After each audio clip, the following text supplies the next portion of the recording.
Hello friends, good evening. मेरा नाम महेश भास्कर है। लास्ट क्लास जो अपन ने करी थी, गांधी जी के मूवमेंट्स अपन ने डिस्कस कर लिए थे। तो ये अपना आज थर्ड लेक्चर है मॉडर्न हिस्ट्री का। थोड़ा सा मैं आपको एक भूमिका बताता हूँ, उसके बाद में एक हिस्ट्री डिस्कस करते हैं कि आगे अपन क्या पढ़ने वाले हैं, और उसके बाद में एक एक टॉपिक को अपन डिस्कस करते हुए आगे बढ़ेंगे। बेसिकली अभी तक की जो क्लास है, एक क्लास में अपन ने डिस्कस किए थे कांग्रेस के सारे सेशन।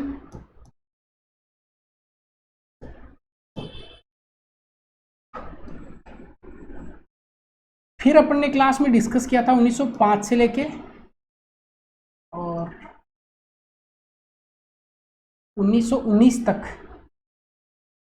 आज की जो बेसिकली क्लास होने वाली है, इस क्लास में डिस्कस करेंगे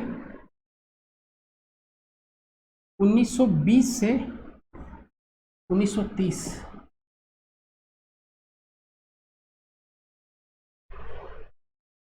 अगर आपने पहले क्लास नहीं देखी है तो आप उसको देख लेंगे तो एक आपका रिदम बना रहेगा।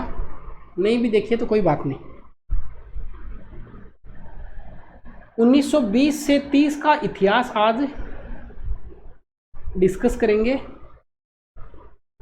और सबसे पहले क्लास का आपको मैं एक ब्रीफ में हिस्ट्री बता देता हूं कि आगे अपन क्या करने वाले इस क्लास में। आज की शुरुआत बैकग्राउंड से होगी और वो होगा फर्स्ट वर्ल्ड वार, प्रथम विश्व युद्ध, जो कि 1914 से 1918 तक चला। उस बैकग्राउंड से लेते हुए अपन आगे की चीज को कनेक्ट कर देंगे। इस स्लाइड में आपको ये समझ में आएगा कि आज की क्लास में बेसिकली अपन क्या डिस्कस करने वाले हैं।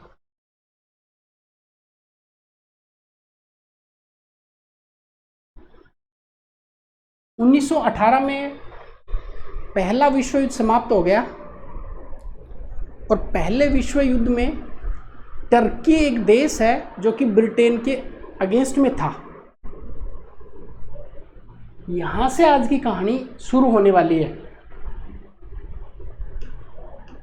टर्की किसके अगेंस्ट में था? देखो, मित्र राष्ट्र, धुरी राष्ट्र, फर्स्ट वर्ल्ड वार जब कभी डिस्कस करेंगे तब पूरी बात डिटेल से करेंगे। अभी आप इतना समझ लीजिए, टर्की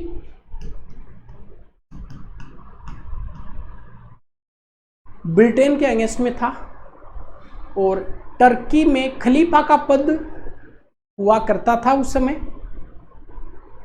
ओटोमन साम्राज्य था। खलीफा का जो पद है, इसका अपमान बोल सकते हैं ब्रिटेन के द्वारा किया गया। इसका मतलब टर्की एक मुस्लिम राष्ट्र है और यहाँ के जो खलीफा थे, उस पद का अपमान किसके द्वारा किया गया? ब्रिटेन के द्वारा।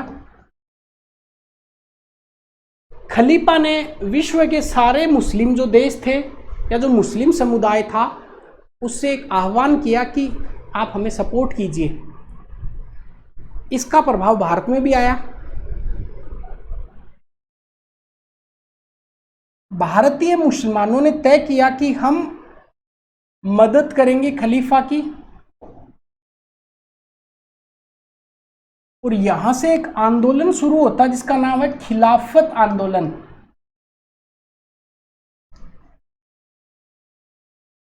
खिलाफत आंदोलन। खिलाफत आंदोलन का बैकग्राउंड आपको समझ में आ गया होगा कि क्यों शुरू हुआ होगा। गांधी जी उस समय हिंदू मुस्लिम एकता के हिमायती थे। वो चाहते थे कि हिंदू मुस्लिम यूनिटी रहे और साथ ही साथ में अगर मुस्लिम कम्युनिटी को ज़रूरत है तो हिंदुओं को उनकी मदद करनी चाहिए।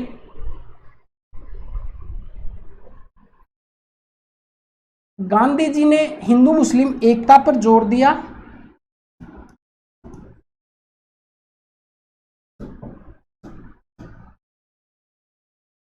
और खिलाफत आंदोलन में जो खिलाफत कमेटी बनी, उस कमेटी की अध्यक्षता, अखिल भारतीय खिलाफत कमेटी की अध्यक्षता गांधी जी के द्वारा की गई। खिलाफत आंदोलन के बैकग्राउंड में एक दूसरा आंदोलन शुरू होता है। उस आंदोलन का नाम अपन को पढ़ना है असहयोग आंदोलन, क्योंकि लास्ट क्लास में अपन ने जलियांवाला बाग हत्याकांड देखा था, अंग्रेजों के द्वारा रोलेक्ट एक्ट लाया गया। तो कुल मिला के इस आंदोलन के बैकग्राउंड में दूसरा आंदोलन शुरू होता है, जिसका नाम आज अभी इस स्लाइड में ब्रीफ अपन डिस्कस करें कि क्या क्या पढ़ने वाले हैं। तो एक आंदोलन यहां पे शुरू होगा जिसका नाम होगा असहयोग आंदोलन।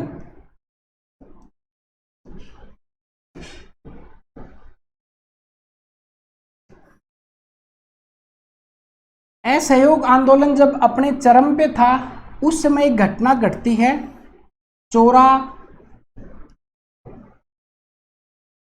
चोरी घटना या चोरी कांड।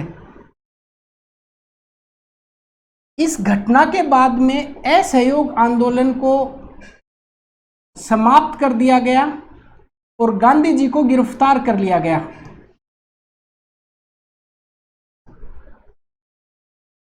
गांधी जी को जैसे ही गिरफ्तार किया, अब बहुत सारे युवा और क्रांति सहयोगी जो लोग थे वो सारे दिशाहीन हो गए, क्योंकि गांधी जी को गिरफ्तार कर लिया।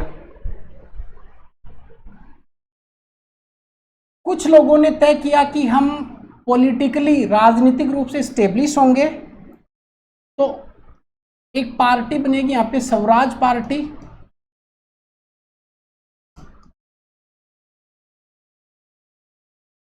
और जो कुछ युवा थे जो पॉलिटिकली नहीं चाह रहे थे पर अंग्रेजों से एक बदले की भावना थी, उन्होंने फिर क्रांतिकारी गतिविधियां शुरू करी। क्रांतिकारी गतिविधियां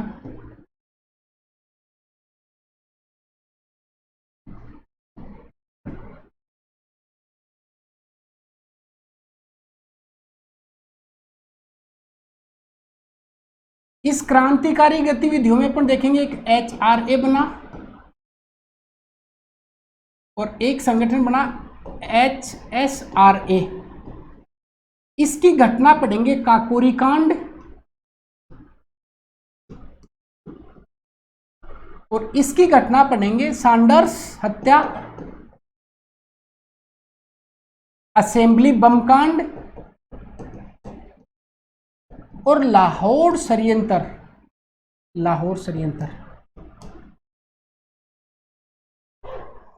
ये घटनाएं देखने के बाद अपन आगे बढ़ेंगे और एक आयोग के बारे में देखेंगे जिसे स्टैट्यूटरी या विधिक आयोग या जिसे साइमन कमीशन कहा जाता है। इस साइमन कमीशन का बैकग्राउंड अपन को यहां दिखाई देगा 1919 में।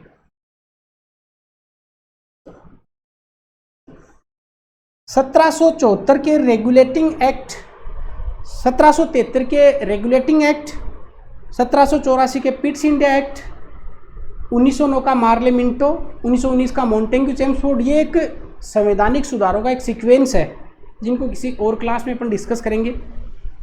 1919 के एक्ट में ये फिक्स किया था कि 10 साल बाद में एक आयोग आएगा और वो इसकी समीक्षा करेगा, इसकी 1919 के अधिनियम की। इसको 10 साल होने थे 1929 में, पर उस समय इलेक्शन होने की वजह से 2 साल पहले ही एक आयोग भारत में भेजा, कानूनी आयोग, जिसका नाम साइमन कमीशन था।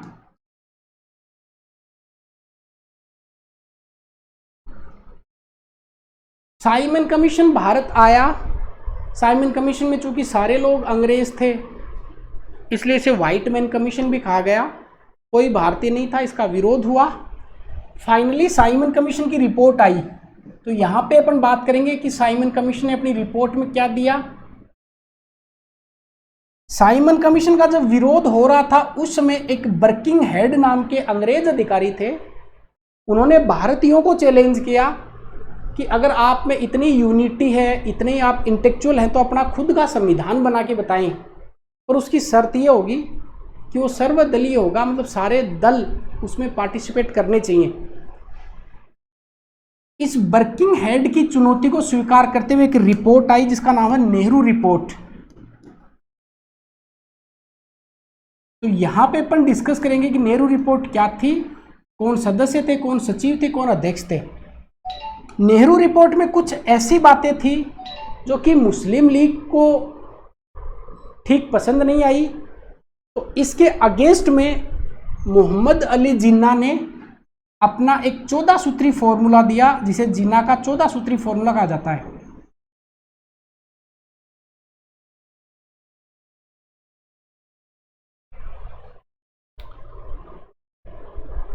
जिन्ना के 14 सूत्री फॉर्मूले तक अपन पहुंचेंगे तो फिर एक फेज शुरू हो जाएगा 1930 के दशक का, जिसमें फिर अपन पढ़ेंगे गांधी जी का सविनय अवज्ञा आंदोलन, उसके बाद में अपन पढ़ेंगे गोलमेज सम्मेलन, उसके बाद में पढ़ेंगे अपन गांधी इरविन पैक्ट, उसके बाद में 1935 का अधिनियम, उसके बाद में पूना पैक्ट, उसके बाद में 36 के असेंबली इलेक्शन, उसके बाद में आज़ाद हिंद फौज के बारे में थोड़ा सा देखेंगे, हरिपुरा त्रिपुरा अधिवेशन के बारे में देखेंगे, उसके बाद में गांधी जी के व्यक्तिगत सत्याग्रह के बारे में देखेंगे, अगस्त प्रस्ताव के बारे में देखेंगे, क्रिप्स मिशन के बारे में देखेंगे, वेवेल योजना के बारे में देखेंगे, और फाइनली फिर 1946 का कैबिनेट मिशन देखेंगे और 47वें माउंटबेटन योजना देखेंगे।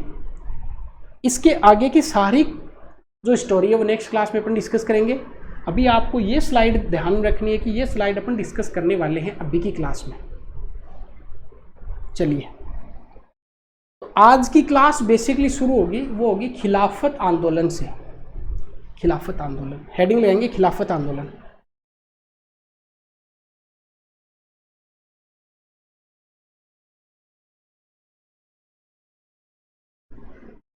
खिलाफत मूवमेंट।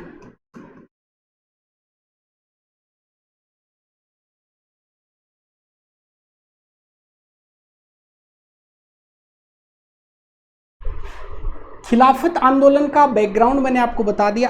देखिए, अभी क्लास क्या कि आपको पता है कि क्रैश कोर्स टाइप क्लास चल रही है, इसमें वो बातें डिस्कस करेंगे जो एग्ज़ाम के लिए काम किए। हालांकि इसमें कोई एक सिंगल फैक्ट अपन नहीं छोड़ेंगे, फिर भी आप इसको लिखने के लिए कह रहा हूँ कि क्रैश कोर्स टाइप में आप थोड़ी थोड़ी चीज़ें लिख लें।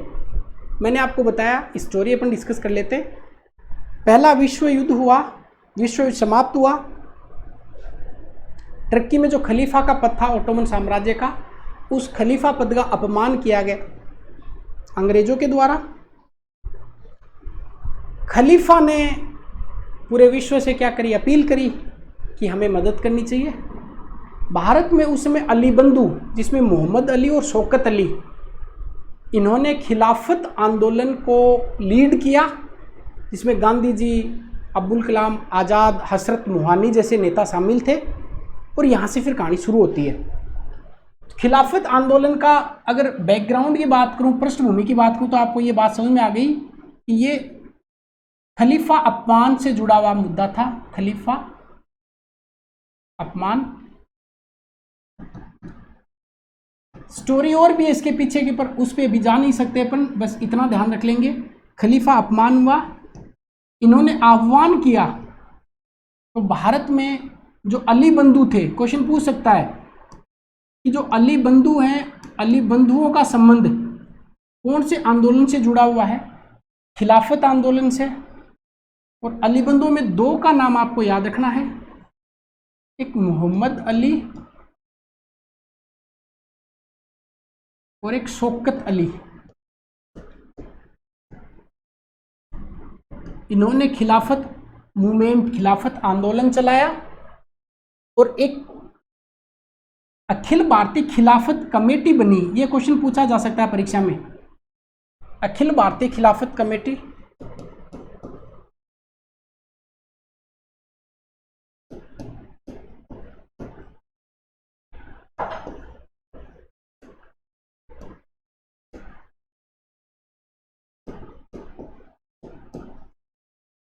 इस अखिल भारतीय खिलाफत कमेटी के अध्यक्ष किसको बनाया गया? महात्मा गांधी जी को, ये इंपॉर्टेंट है। महात्मा गांधी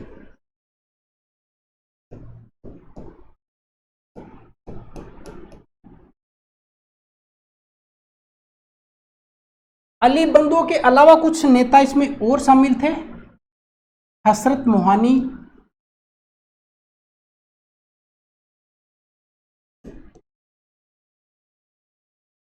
अब्दुल कलाम आजाद,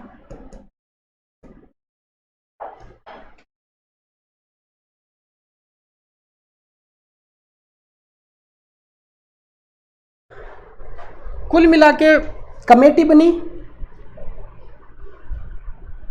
खलीफा, यहां पे मैंने खिलाफे लिख दिया, देखिए खलीफा लिखिए इसको, खलीफा। खलीफा पद का अपमान हुआ, अली बंधुओं ने आंदोलन चलाया। मोहम्मद अली शौकत अली, हसरत मोहानी, अब्दुल कलाम आजाद और ऑल इंडिया खिलाफत कमेटी, ये फिर गांधी जी के अध्यक्षता में बनाई गई। अब हुआ ये कि 1922 आते आते तुर्की में खलीफा का पद ही समाप्त हो गया। तो फिर स्वाभाविक सी बात थी कि जब खलीफा का पद समाप्त हो जाएगा तो फिर इस आंदोलन का महत्व नहीं रह जाएगा। तो फिर फाइनली खलीफा का जैसे ही पद समाप्त हुआ, पद समाप्त होते ही ये आंदोलन भी समाप्त हो गया। पर इस आंदोलन में सबसे बड़ी जीत क्या रही अपनी? हिंदू मुस्लिम यूनिटी, एकता देखने को मिली। इस बात को अंग्रेज पचा नहीं पाए और अंग्रेजों ने 1921 में मोपला में विद्रोह भड़कवा दिया, जिसे मोपला विद्रोह कहा जाता है, केरल के मालाबार तट पर। तो चलिए नेक्स्ट, ये एक्शन था किसकी तरफ से? इंडियंस की तरफ से एक्शन, भारतीयों की तरफ से। इस एक्शन के खिलाफ में क्या आएगा? रिएक्शन आएगा, किसका? अंग्रेजों का। इस आंदोलन को भी समाप्त करवाते हैं, ये लिख के, जैसे खलीफा पद समाप्त हुआ 22 आते आते खलीफा पद समाप्त हुआ, आंदोलन भी समाप्त हो गया।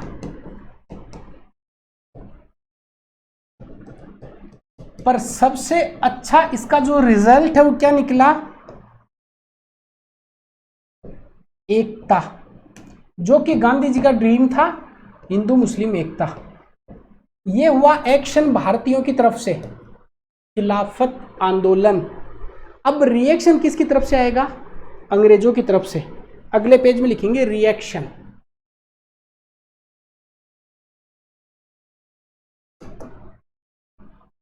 क्या रिएक्शन आया? रिएक्शन था मोपला विद्रोह, मोपला रिवोल्ट। ये यूपीएससी ने क्वेश्चन पूछा मैच द फॉलोइंग में। मोपला विद्रोह कब का है? मोपला विद्रोह ये एक डंडा आ रहा है 21 का।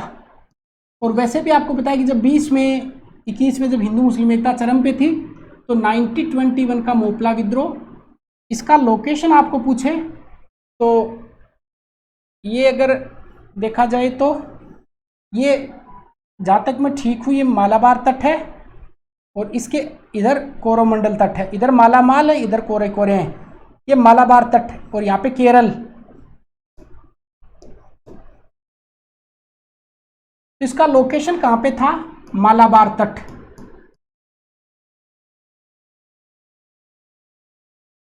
कहाँ पे? केरल में।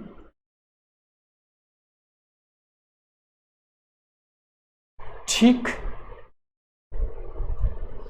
यहां पे क्या हुआ? हिंदू मुस्लिम दंगे भड़के और ये एक अंग्रेजों की सोची समझी साल ही कहेंगे, हिंदू मुस्लिम दंगे भड़काए गए। आपसे क्वेश्चन ये पूछ सकता है कि मोपला विद्रोह कहाँ पे हुआ, कब हुआ, कहाँ पे हुआ? आपको याद आ गया, ये मालाबार तट है जहाँ पे वास्को डी गामा सबसे पहले आया था और यहीं पे केरल में ये विद्रोह हुआ।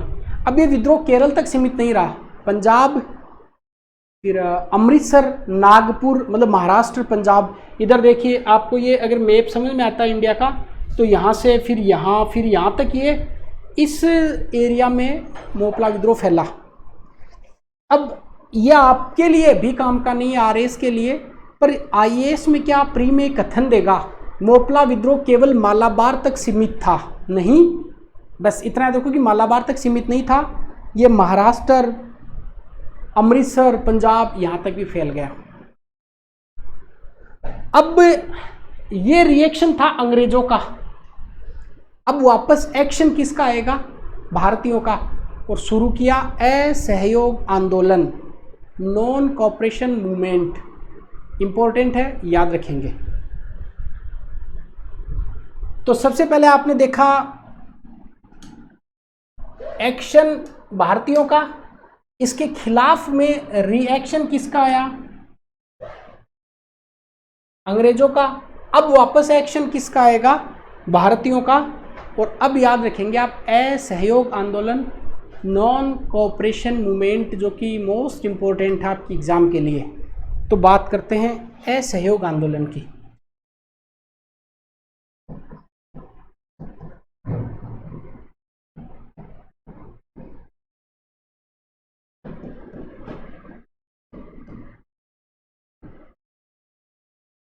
असहयोग आंदोलन, नॉन कोऑपरेशन मूवमेंट।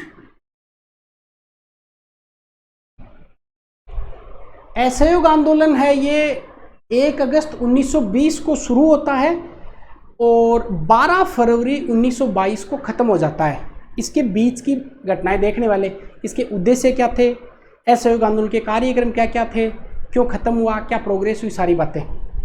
तो 2 डेट आप यहाँ पे इंपॉर्टेंट लगा के रखेंगे। सबसे पहले इसका देखेंगे कि शुरू कब हुआ और दूसरा देखेंगे समाप्त कब हुआ।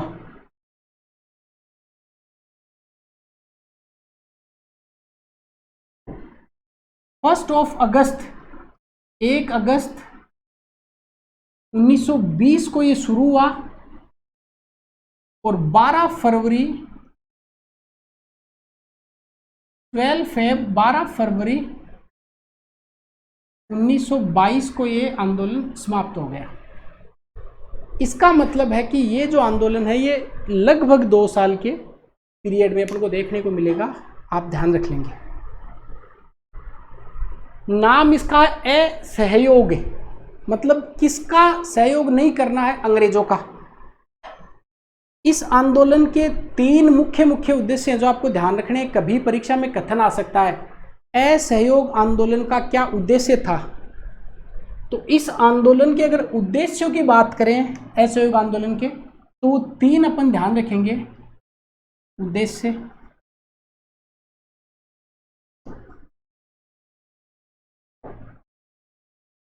ये तीनों परीक्षा के लिए काम के हैं। पहला उद्देश्य सबसे बड़ा, इसके बैकग्राउंड में कौन सा आंदोलन चल रहा है? खिलाफत आंदोलन। तो खिलाफत का प्रश्न था यहाँ पे, हिंदू मुस्लिम एकता, खिलाफत प्रश्न। उद्देश्य में नंबर 1 लगा के लिखेंगे अपन, खिलाफत का प्रश्न, खिलाफत मुद्दा। दूसरा, लास्ट क्लास में अपन ने देखा था जलियांवाला बाग हत्याकांड। तो दूसरा मुद्दा जलियांवाला बाग।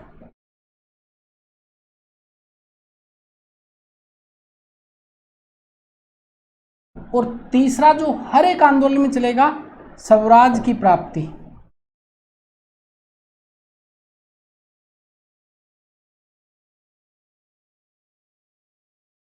अब पहला स्वाभाविक क्वेश्चन आपसे ये पूछा जाएगा, असहयोग आंदोलन शुरू कब हुआ? 1 अगस्त 20 में। ख़त्म कब हुआ? 12 फरवरी 1922 को। असहयोग आंदोलन के उद्देश्य कितने थे? 3। पहला खिलाफत का मुद्दा, दूसरा जलियांवाला बाग हत्याकांड का मुद्दा, और 3rd नंबर का मुद्दा क्या था? स्वराज प्राप्ति। अब जब भी कोई आंदोलन शुरू होता था, उस आंदोलन के लिए प्रॉपर कांग्रेस के अधिवेशन में उस आंदोलन की पुष्टि होती। पुष्टि का मतलब ये है कि कांग्रेस के सारे लोग मिलकर प्रस्ताव रखते, कुछ लोग प्रस्ताव रखते, सारे लोग मिलकर प्रस्ताव को पास करते। जब प्रस्ताव पास होता, उसके बाद में किसी आंदोलन को शुरू किया जाता था। इसका मतलब असहयोग आंदोलन का प्रपोजल भी कहीं न कहीं रखना पड़ा होगा। तो आपको याद रखना है कि 1920 में कोलकाता में एक विशेष अधिवेशन हुआ लाला लाजपत राय की अध्यक्षता में। इस अधिवेशन में खिलाफ असहयोग आंदोलन के प्रपोजल को रखा गया।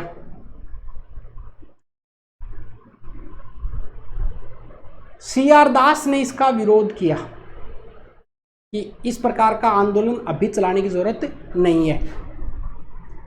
फिर लगा गांधी जी वरिष्ठ व्यक्ति हैं, आंदोलन चलाना चाहते हैं, तो फिर दिसंबर 1920 में कांग्रेस का नागपुर में सेशन हुआ और उस नागपुर अधिवेशन में इस आंदोलन की पुष्टि कर दी गई।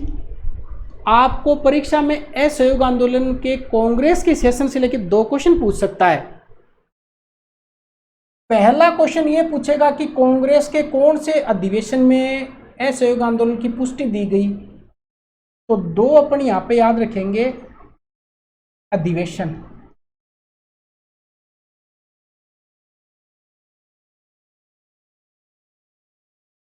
एक अधिवेशन याद रखेंगे 1920 का जो सितंबर माह में आयोजित हुआ था, और दूसरा भी याद रखेंगे 1920 का जो कि दिसंबर माह में आयोजित किया गया था।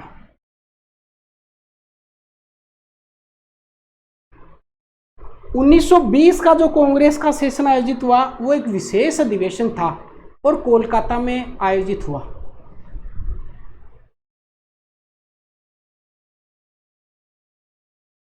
कलकत्ता में। और 1920 का जो दिसंबर का सेशन था वो नागपुर में वीर राघवाचारी की अध्यक्षता में, नागपुर में। अब बस आपको यहां पर एक क्वेश्चन ध्यान में रख लेना है, नागपुर के अधिवेशन में असहयोग आंदोलन की पुष्टि हो गई, इसका मतलब असहयोग आंदोलन को क्या करना चाहिए, चलाना चाहिए। पर सारे लोग असहयोग आंदोलन चलाने के पक्ष में नहीं थे। एग्जामिनर क्वेश्चन ये भी पूछता है कौन से नेताओं ने असहयोग आंदोलन के विरोध में कि आंदोलन शुरू नहीं होना चाहिए कांग्रेस से ही त्याग पत्र दे दिया। इनमें एक नाम आपको एनी बेसेंट याद रखना है, दूसरा आपको मोहम्मद अली जिन्ना याद रखना है, तीसरा आपको विपिन चंद्र पाल याद रखना है। मोस्ट इंपॉर्टेंट तीनों नाम है। गांधी जी चाहते थे कि मैं असहयोग आंदोलन चलाऊं, पर कुछ कांग्रेस में कुछ लीडर ऐसे थे जो नहीं चाहते थे कि आंदोलन शुरू हो भी। तो फिर जैसे ही आंदोलन की पुष्टि हुई नागपुर अधिवेशन के, इसके तुरंत बाद एनी बेसेंट, मोहम्मद अली जिन्ना और विपिन चंद्र पाल ने कांग्रेस से त्यागपत्र दे दिया। तो अगर ये क्वेश्चन पूछा जाए कि किन्होंने निम्नलिखित में से कौन से नेताओं ने असहयोग आंदोलन से असंतुष्ट होकर त्यागपत्र दे दिया था, तो 3 नाम आपको लिखवा देता हूं। वो लिखेंगे कि असहयोग आंदोलन से असंतुष्ट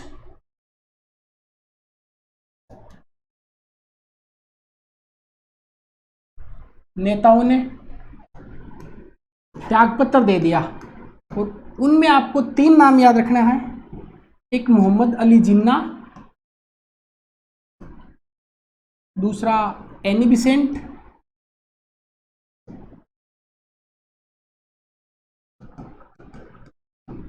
और तीसरा विपिन चंद्र पाल।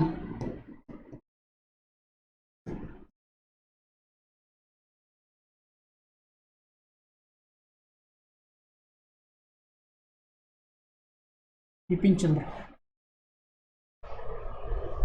ठीक। अब गांधी जी इस कसम में थे कि आंदोलन शुरू कब किया जाए।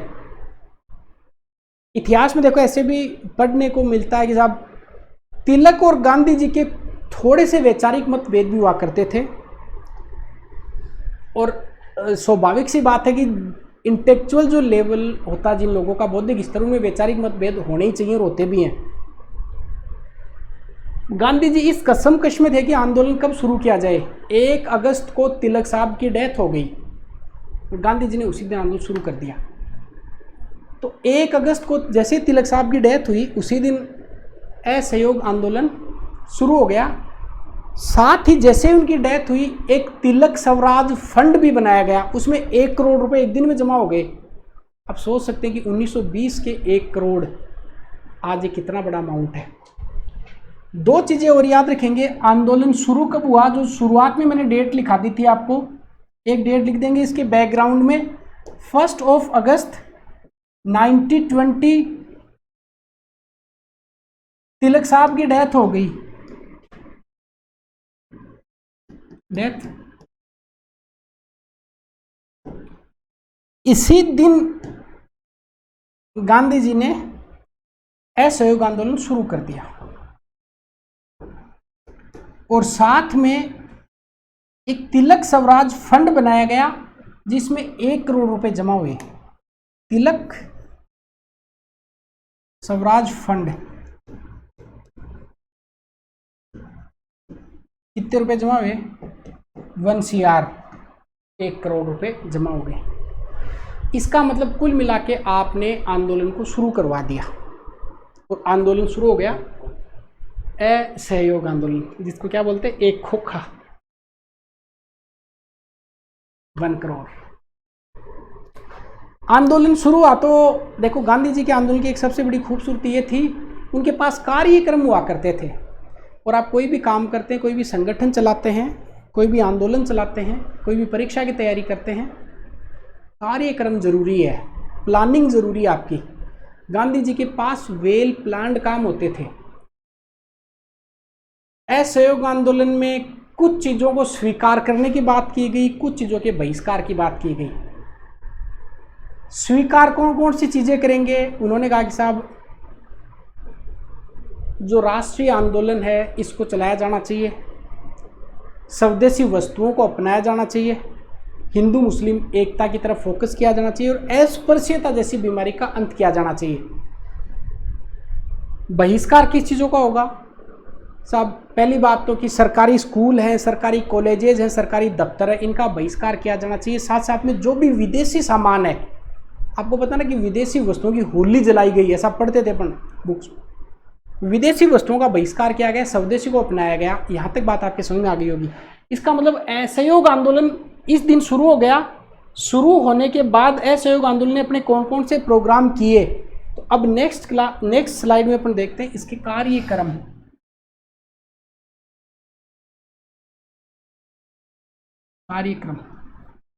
कार्यक्रम में कुछ कार्यक्रम थे जिनको अपनाने पर बल दिया गया, जिसके साथ मैं प्लस लिख रहा हूं, और कुछ कार्यक्रम थे, कुछ काम ऐसे थे जिनको त्यागने पर बल दिया गया। क्या क्या अपनाया जाएगा? स्वदेशी को अपनाया जाएगा। दूसरा, हिंदू मुस्लिम एकता।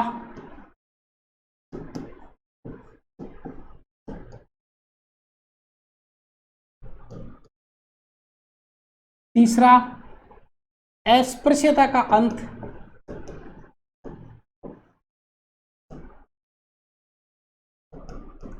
आप सोचिए कि 1920 में गांधी जी का सबसे बड़ा मुद्दा क्या है? सबसे बड़ा मुद्दा गांधी जी का ये है कि साहब अस्पृश्यता का अंत और हिंदू मुस्लिम एकता हो। साथ ही साथ में कौन सी चीज़ों का बहिष्कार करना चाहिए? तो साहब जितने भी सरकारी दफ्तर हैं, सरकारी मतलब सरकार, अंग्रेजी सरकार, सरकारी कार्यालय,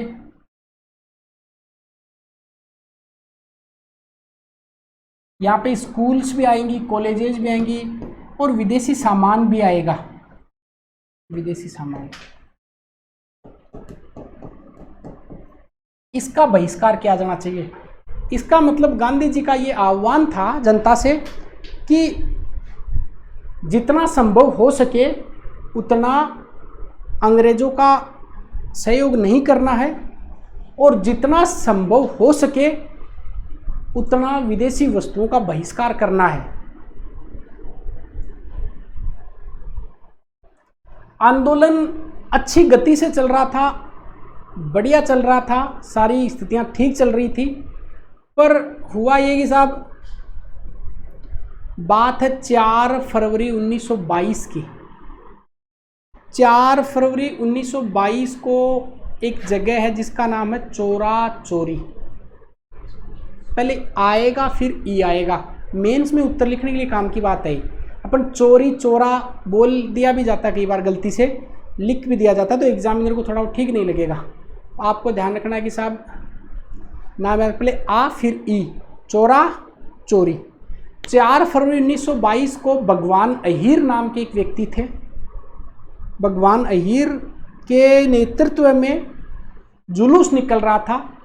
पुलिस ने कोई टिप्पणी की, इस पे गलत टिप्पणी करी, परेशान किया होगा आंदोलनकारियों को, और आंदोलनकारियों ने गुस्से में आके और पुलिस थाने को आग लगा दी। 22 पुलिसकर्मी मारे गए। मदन मोहन मालवीय जी एक बहुत दर्जे के वकील हुआ करते थे, उन्होंने आंदोलन की पैरवी करी। 12 फरवरी को कांग्रेस की बारदोली में कमेटी हुई। गांधी जी ने तय कर लिया कि साहब आंदोलन को स्थगित किया जाएगा, और 12 फरवरी को आंदोलन को स्थगित कर दिया गया। कुल मिला के गांधी जी ने एक पत्र था, उसमें यंग इंडिया में लिखा भी था कि मैं हर यातना सहन कर सकता हूं, पर हिंसा को नहीं। अब इसका समीक्षा होती है कि उस समय जब इतना अच्छा आंदोलन चल रहा था तो स्थगित करना उचित था या नहीं था, इसके सारे पक्ष हैं। पर एक व्यक्ति का ये केंद्रीय गुण था कि वो अहिंसा को एक परम धर्म मानते हुए काम कर रहे थे, तो इन्होंने इसको फॉलो किया। तो कुल मिला के आगे का बात बढ़ती है और बात आती है 4 फरवरी की। 4 फरवरी 1922 की बात है। भगवान अहीर के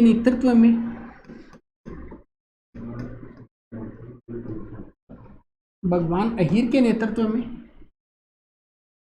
एक आंदोलन चल रहा था, और जगह का नाम है चोरा चोरी।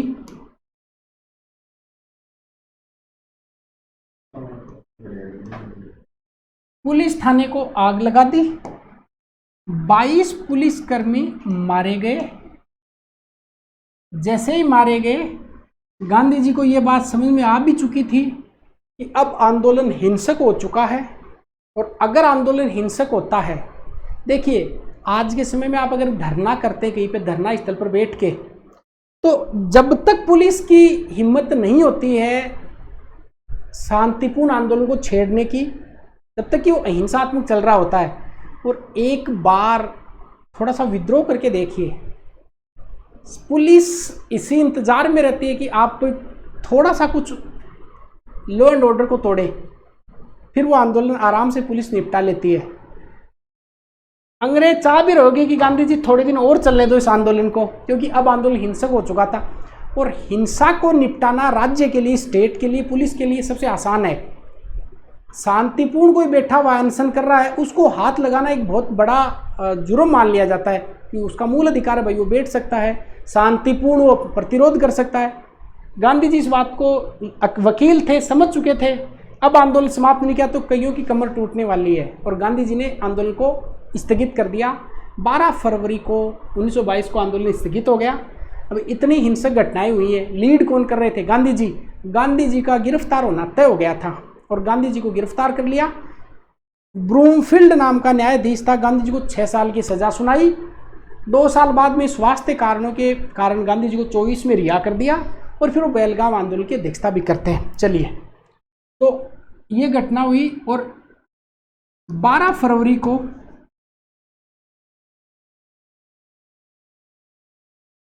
ये डेट आपके लिए याद रखना भी आसान है, त्योहार के 2 दिन पहले की बात है ना, समझ गए ना। 1922 को आंदोलन स्थगित हो गया। बारदोली में मीटिंग हुई, उसमें आंदोलन स्थगित है। ये लीजिए, असहयोग आंदोलन को स्थगित कर दिया। असहयोग आंदोलन को जैसे ही स्थगित किया, बहुत सारी निंदाएं भी हुई। नेहरू जी, CR दास, सुभाष चंद्र बोस, इन्होंने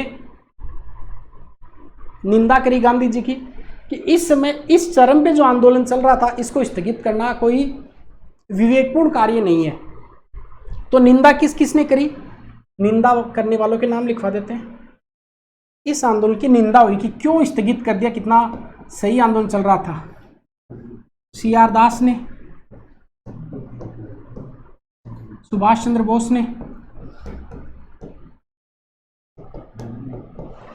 देखिए, वैचारिक मतभेद होते हैं, पर आंदोलन को लेकर टिप्पणी की नेहरू जी ने। नेहरू जी और गांधी जी तो ऑब्वियस ही बात है कि वैचारिक एक रूपता थी, पर इन्होंने कहा कि इस समय आंदोलन को स्थगित करना सही नहीं है, गांधी जी ने किसी की नहीं सुनी, खुद की सुनी, आंदोलन स्थगित कर दिया।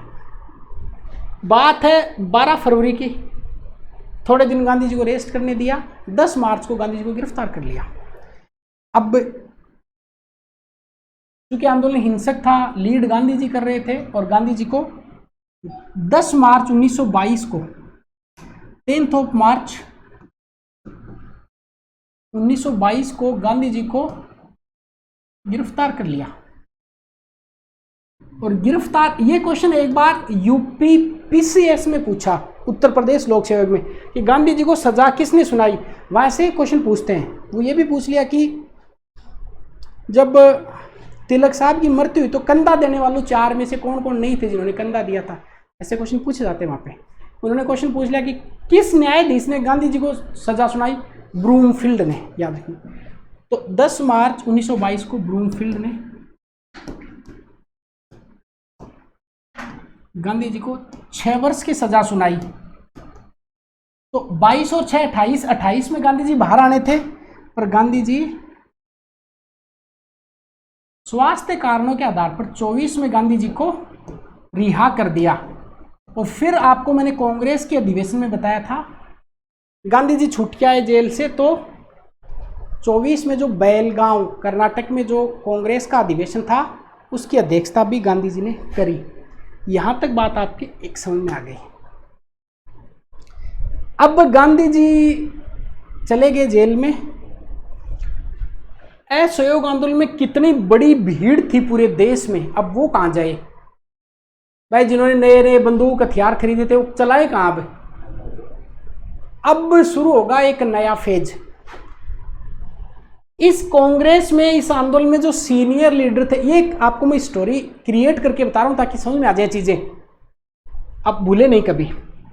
अब असहयोग आंदोलन में गांधी जी गिरफ्तार हो गए, आंदोलन समाप्त हो गया, पर वो आंदोलन की जो भीड़ थी, जो सब कुछ छोड़ छुड़ा के गांधी जी ने कहा स्कूलें छोड़ दो, कॉलेज छोड़ दो, सरकारी दफ्तर छोड़ दो।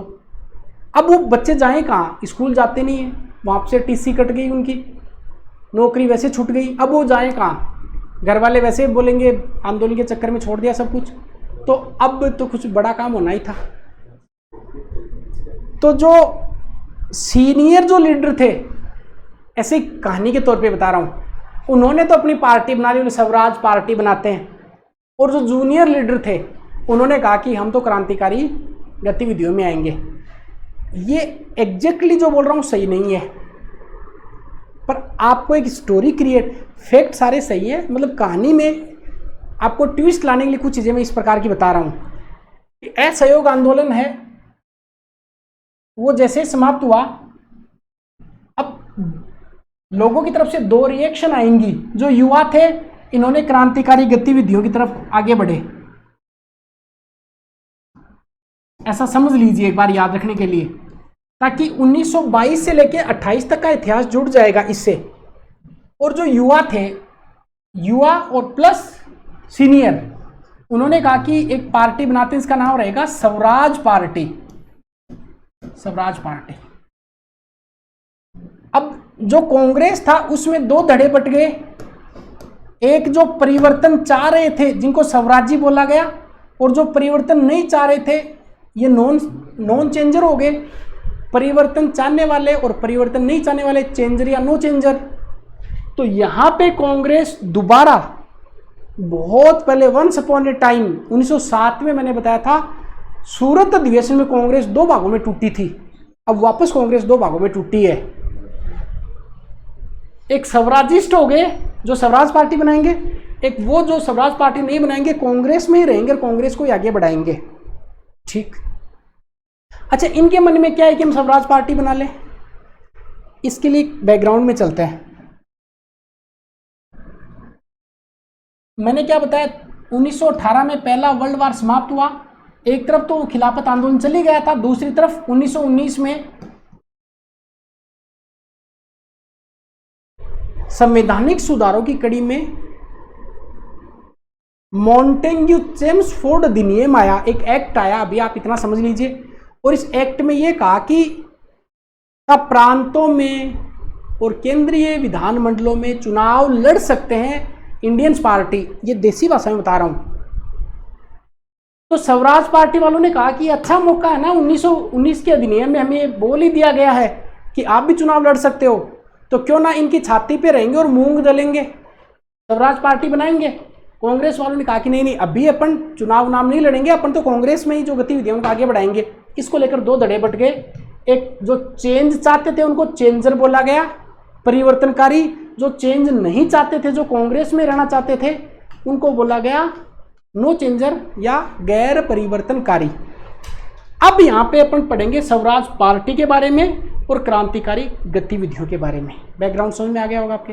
असहयोग आंदोलन पूरा हो गया, गांधी जी जेल में चले गए, उनके पीछे जो भीड़ थी, भीड़ में जो सीनियर लोग थे उन्होंने स्वराज पार्टी बना ली, जो जूनियर लोग थे वो क्रांतिकारी गतिविधियों में आ गए। अब बात करेंगे स्वराज पार्टी के बारे में। चलिए,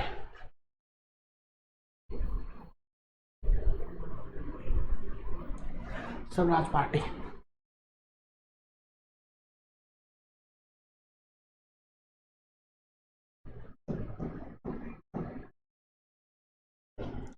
इसको लेकर भी कई बार क्वेश्चन पूछा गया एग्जाम में। पार्टी कब बनी, किसने बनाई, कौन नेता थे। मार्च 1923 की बात है।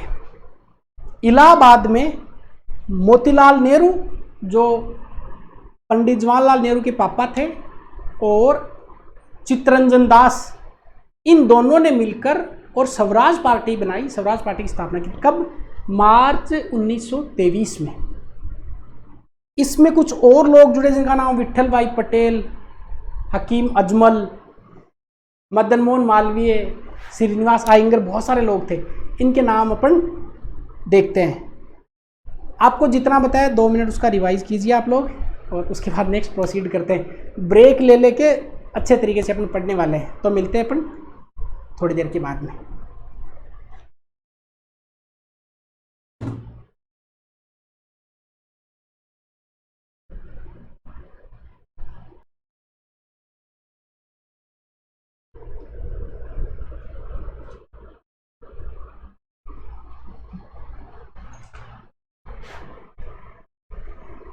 स्वराज पार्टी सबसे पहले आपको क्वेश्चन ये याद रखना कि स्वराज पार्टी की स्थापना कब हुई और किसने करी। तो मैंने आपको बताया कि स्वराज पार्टी है वो इलाहाबाद में मार्च 1923 में मुख्य रूप से 2 लीडर, एक का नाम चित्तरंजन दास और दूसरे का नाम मोतीलाल नेहरू, इन्होंने मिलकर स्वराज पार्टी बनाई। सबसे पहले देखेंगे स्वराज पार्टी की स्थापना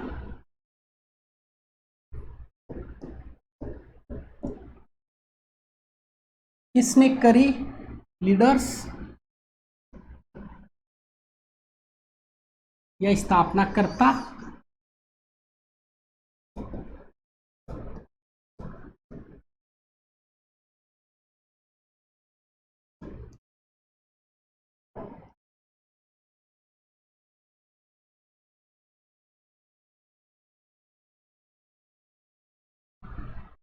समर्थक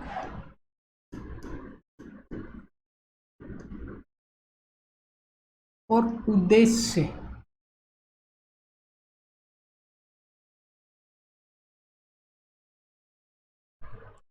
चार चीज स्वराज पार्टी को लेकर आपसे क्वेश्चन पूछा जा सकता है। स्थापना हुई कब, तो आपको डेट याद रखनी है, मार्च 1923।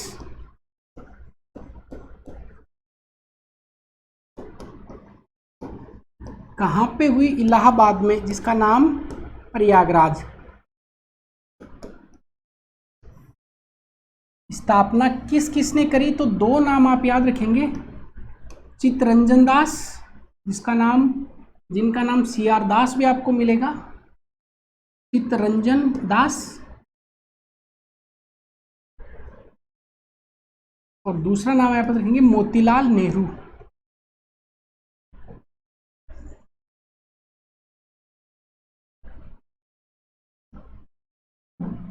ये इंपॉर्टेंट है, जो कि एग्जाम में पूछ सकता है कि कौन कौन इनसे जुड़े हुए थे। एक का नाम याद रखेंगे मदन मोहन मालवीय जी का, दूसरा हकीम अजमल का और श्रीनिवास आयंगर। समर्थक मदन मोहन मालवीय, पूरा नाम लिख लेंगे, मदन मोहन मालवीय, हकीम अजमल खां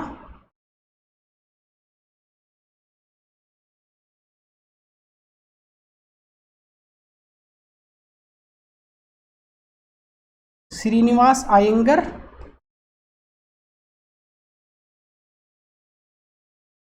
ये आपको याद रखना है कि साहब ये समर्थक है।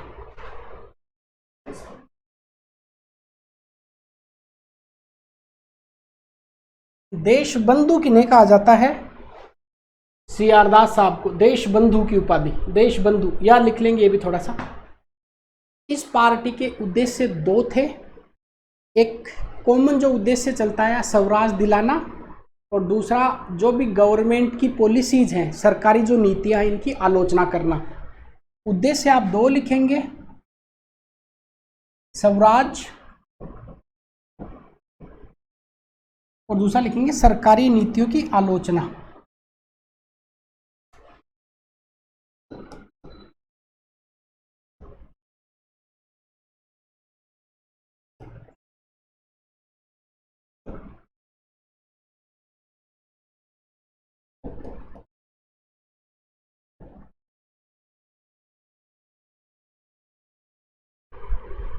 ठीक है, ये स्वराज पार्टी में वो थे जो कि चेंज चाहते थे, जिनको चेंजर बोला गया, परिवर्तनवादी।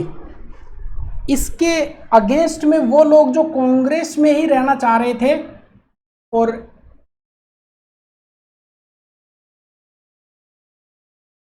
किसी भी परिवर्तन को स्वीकार करने के पक्ष में नहीं थे। वल्लभ भाई पटेल, राजगोपालाचारी, डॉक्टर अंसारी, राजेंद्र प्रसाद, ये लोग थे। तो वल्लभ भाई पटेल,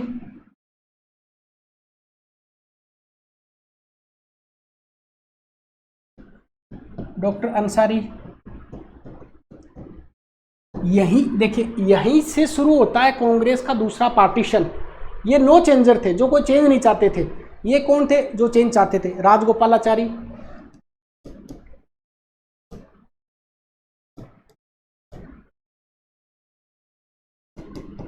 इनका नाम आपने ठीक से सुना होगा। अगला नाम डॉक्टर राजेंद्र प्रसाद, डॉक्टर राजेंद्र प्रसाद।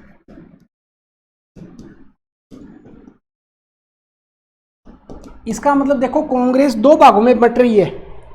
ये लोग जो नो चेंजर है, परिवर्तन नहीं चाह रहे, नो चेंजर,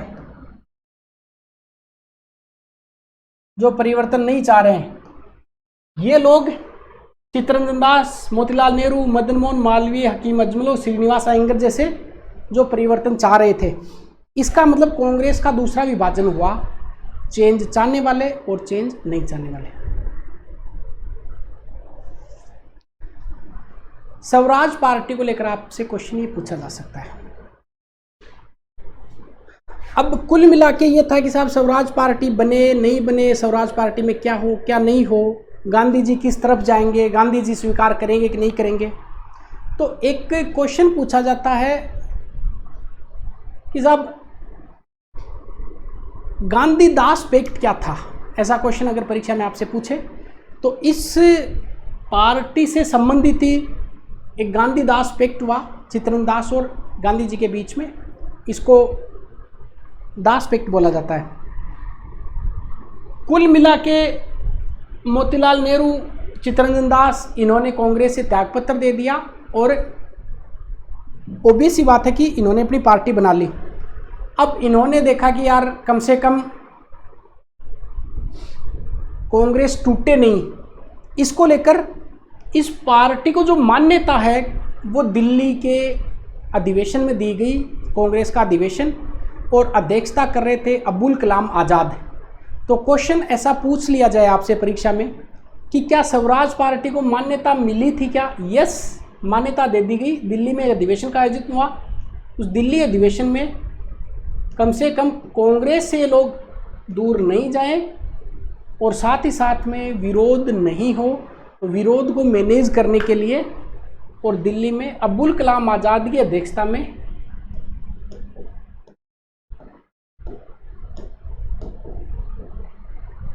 स्वराज पार्टी को मान्यता दे दी गई, प्रस्ताव स्वीकार हो गया स्वराज पार्टी का।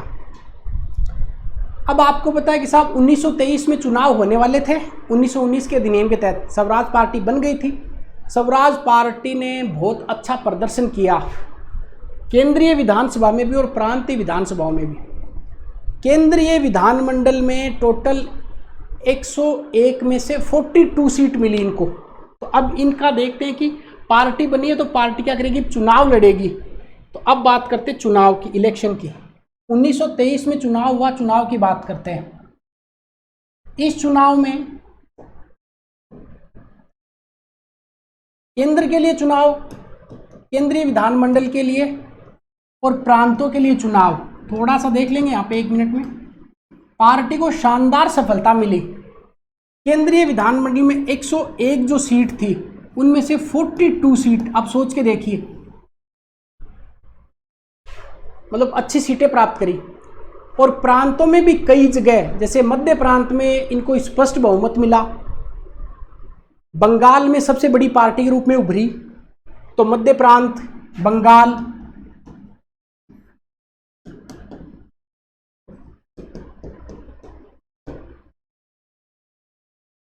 इसमें पार्टी को अच्छी सफलता मिली और साथ ही साथ में जो पार्टी से जुड़े हुए लीडर्स थे उनको पद भी मिला। जैसे CR दास कोलकाता के मेयर चुने गए, तो इस पार्टी के जो जुड़े हुए नेता थे, लीडर्स थे, उनको अच्छा पद मिला। जैसे CR दास, क्वेश्चन पूछ लिया जाए आपसे, CR दास को कलकत्ता मेयर बनाया गया, कलकत्ता मेयर, ये आप देख लेंगे।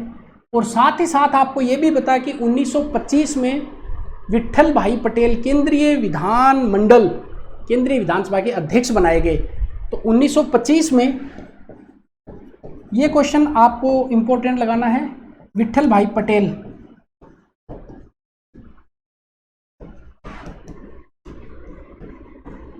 केंद्रीय विधानसभा अध्यक्ष बने। ठीक है। पार्टी को, राजेंद्र प्रसाद को पटना का मेयर बनाया गया, पटना मेयर बने। साथ ही साथ में नेहरू जी इलाहाबाद के मेयर बने। तो राजेंद्र प्रसाद पटना मेयर, प्रसाद पटना, नेहरू जी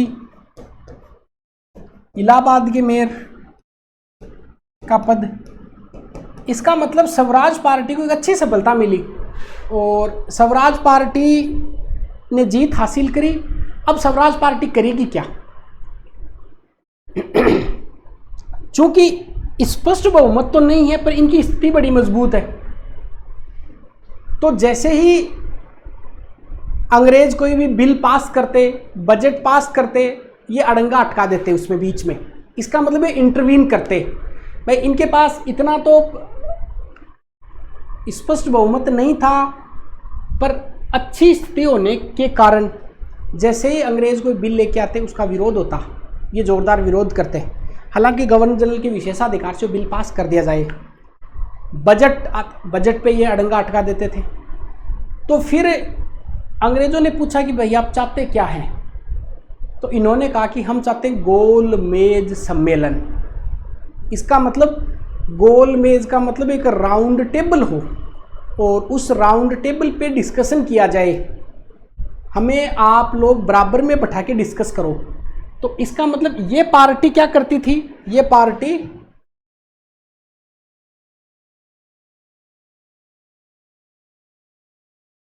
बिलों का विरोध करती। जैसे अंग्रेज बिल पास करते, बिलों का विरोध, अर्थात ये बीच में अपना अड़ंगा अटका देते। अंग्रेजों ने पूछा कि आप क्या चाहते हैं? इन्होंने कहा कि हम चाहते हैं गोल मेज सम्मेलन। यहां से एक पृष्ठभूमि तैयार होगी अपने गोल मेज सम्मेलन की। फिर अब गांधी जी किस तरफ जाएं? तो इसको लेकर 1924 में जब गांधी जी जेल से रिहा हो गए थे, तो अब गांधी जी की स्वीकृति तो लेनी जरूरी थी। तो गांधी दास पैक्ट हुआ 1924 में। और ऑब्वियस ही बात है कि यहाँ पे दो चीजें डिस्कस हुई गांधी पैक्ट में। गांधी दास पैक्ट, दास कौन थे? CR दास। ये क्वेश्चन पूछे तो परीक्षा में करके आ जाना। यहाँ से थोड़ा सा फास्ट बता रहा हूँ पर समझ में आ जाएगा। गांधी दास पैक्ट देखिए, असहयोग आंदोलन समाप्त हुआ, दो धड़े बट गए। एक वो जो चुनाव लड़ना चाहते थे, चुनाव लड़ा, विधानमंडल में गए, अंग्रेजों के बिलों का विरोध किया। दूसरे जो अंग्रेजों के बिलों का विरोध किया, वो थे CR दास। CR दास ने गांधी जी से सहमति लेने के लिए गांधीदास पैक्ट हुआ। इस पैक्ट में दो चीज़ें डिस्कस हुई। पहली बात तो साहब स्वराज पार्टी वो अपना काम करेगी, साथ ही साथ में जो असहयोग आंदोलन गांधी जी ने शुरू किया था साहब की असहयोग को अब राष्ट्रीय कार्यक्रम बनाएंगे, गांधी जी ने कहा। इसका मतलब असहयोग आंदोलन अब अपना नेशनल कार्यक्रम रहेगा। साथ ही साथ में चरखा जो है, चरखे की जो गतिविधियां हैं, चरखे की गतिविधियां कंटिन्यू रहेंगी। ऑल इंडिया स्पिनर्स की अध्यक्षता का गठन किया गया। तो गांधीदास पैक्ट 1924 का है। इसमें एक तो असहयोग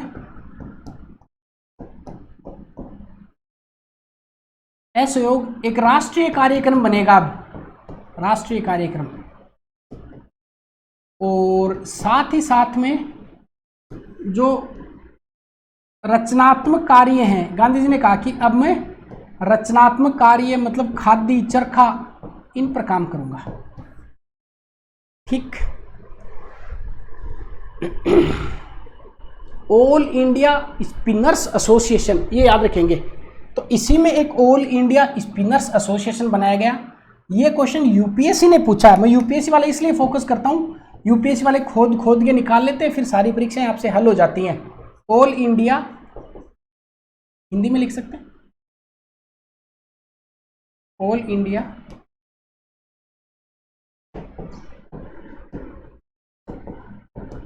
स्पिनर्स एसोसिएशन। और गांधी जी ने कहा कि अब मैं गांधी जी की अध्यक्षता में बनाए और अब मैं क्या करूंगा, रचनात्मक कार्यों की तरफ फोकस करूंगा। अब आपको दो चीजें और याद रखनी है। एक कमेटी बनी थी मुंडी मेंस कमेटी और एक बनी थी स्टैंड स्क्रीन कमेटी। ये दो कमेटीज और आप याद रखेंगे एक बार के लिए कि प्रशासनिक सुधारों के लिए दो समितियों के नाम आप याद रखेंगे इसी में बस। एक मुंडी मेन समिति, मुंडी मैन, और एक स्क्रीन कमेटी। बस ये प्रशासनिक सुधारों की जांच के लिए, रिव्यू करने के लिए मुंडी मैन और स्क्रीन कमेटी बनाई गई थी। 1919 के एक्ट की समीक्षा के लिए 1919 के लिए मुंडी मैन समिति बनी और बाकी प्रशासनिक कार्यों के लिए स्क्रीन कमेटी बनाई गई थी। पार्टी अच्छा कर रही थी, चलते चलते 1925 में CR दास साहब की मृत्यु हो गई और पार्टी बिखर गई। तो 1925 में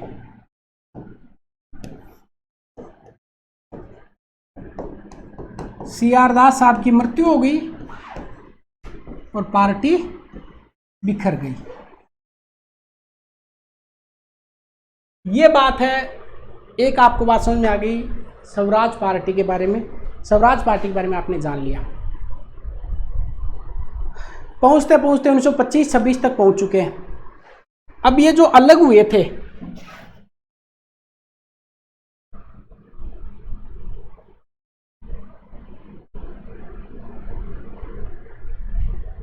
जैसे ही आंदोलन अलग हुआ, आंदोलन के बाद में आपको मैंने बताया कि साहब गांधी जी गिरफ्तार कर लिए गए और दो जो गुट बन गए, उन्होंने, एक ने स्वराज पार्टी बना ली, एक वो क्रांतिकारी हैं, वो अपनी क्रांतिकारी गतिविधियां करेंगे। इसके लिए वो, अगर आप चाहें तो देखो शुरुआत वाली स्लाइड पे आइए, चीज़ें समझ में आ जाएं आपके। ये आपको क्या बताया था, चौरी चौरा कांड हुआ, 1919 की समीक्षा के लिए साइमन कमीशन आया, एक स्वराज पार्टी बन गई गांधी जी की गिरफ्तारी के बाद में, और एक क्रांतिकारी गतिविधियां होंगी। अपन पहले साइमन कमीशन पढ़ लेंगे और उसके बाद क्रांतिकारी गतिविधियां पढ़ लेंगे, या आपकी इच्छा है कि पहले क्रांतिकारी गतिविधियों से जोड़े तो अपन पहले क्रांतिकारी गतिविधियां पढ़ लेंगे। ठीक, समझ में आ गई बात यहाँ तक। इसका मतलब आपको चीज़ें जोड़नी है, इन चीज़ों को एड ऑन करना है। तो इस वाले सेक्शन पे आते हैं क्रांतिकारी गतिविधियों पे। एक आपको मैंने बताया था क्रांतिकारी गतिविधियां पहले हुई थी जब अपन ने मित्र मेला संगठन देखा, अभिनव भारत देखा, काकोरी कांड, बंगाल की गतिविधियां, पंजाब की गतिविधियां, महाराष्ट्र की गतिविधियां, विदेशों में गतिविधियां देखी थी।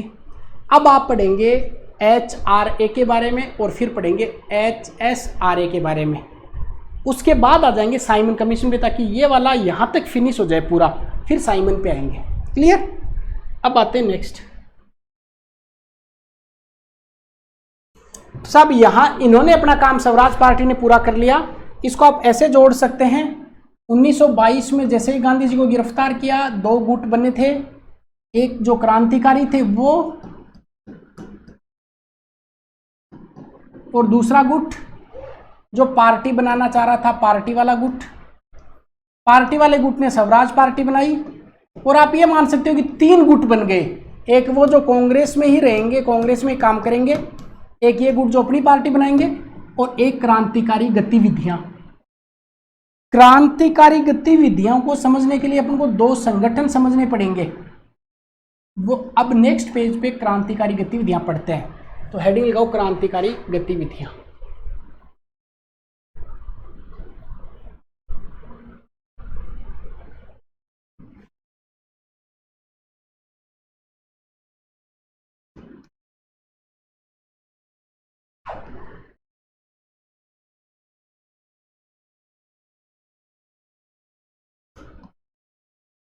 क्रांतिकारी गतिविधियां, इसका सबसे पहले खाका तैयार कर लेते हैं, एक ब्लूप्रिंट तैयार कर लेते हैं, ताकि ये जुड़ जाए आपसे।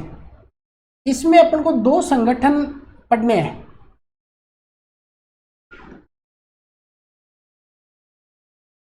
एक संगठन पढ़ना HRA, Hindustan Republican association, HRA।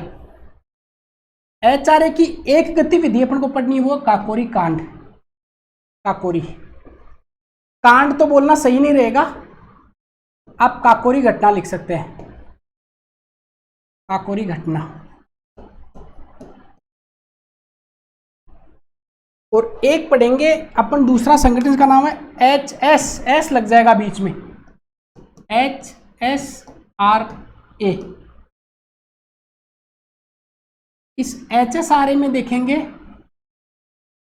3 बातें। सांडर सत्या,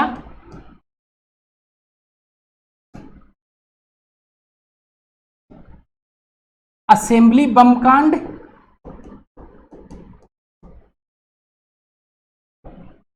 और लाहौर षड्यंत्र।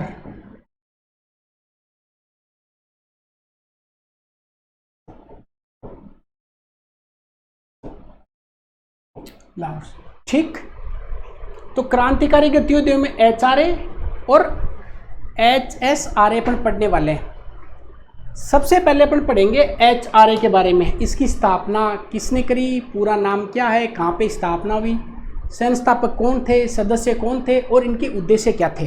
ठीक, अब आप हेडिंग लगाएंगे HRA के बारे में। हिंदुस्तान रिपब्लिकन एसोसिएशन 1924 में बनी कानपुर में। तो अब इसके बारे में हेडिंग लगाएंगे HRA के बारे में कि इन्होंने क्या क्या किया। HRA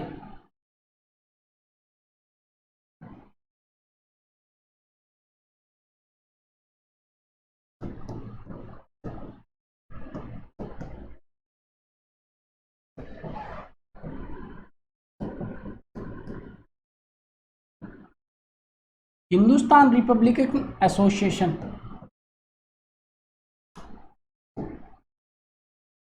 कब बना, 1924 में। कहां बना, कानपुर में। ठीक, ये तो इसका नाम हो गया हिंदुस्तान रिपब्लिकन एसोसिएशन। इसके संस्थापक याद रखेंगे सचिंद्र नाथ सान्याल, योगेश चटर्जी, ये नाम आप याद रखेंगे। तो 2 इसके संस्थापक आप याद रखेंगे, सचिंद्र नाथ सान्याल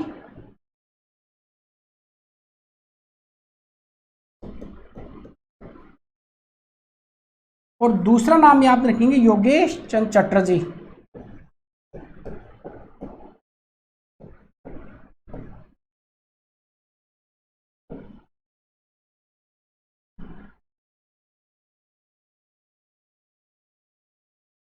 ठीक,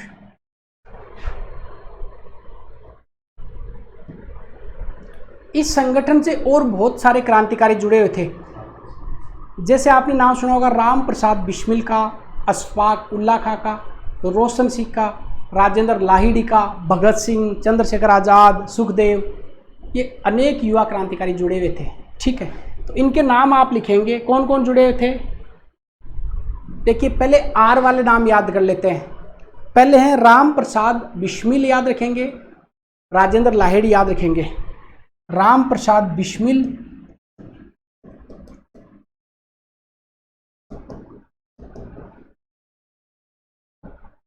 राजेंद्र लाहिड़ी,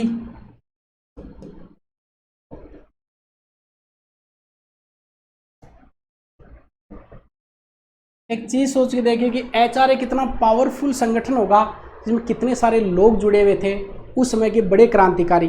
रोशन सिंह,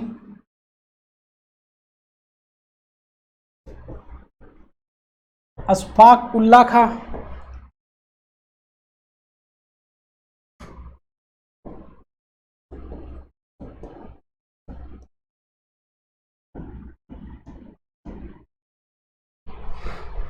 इसके अलावा आप याद रख सकते हैं इसमें भगत सिंह, चंद्रशेखर आज़ाद, भगत सिंह,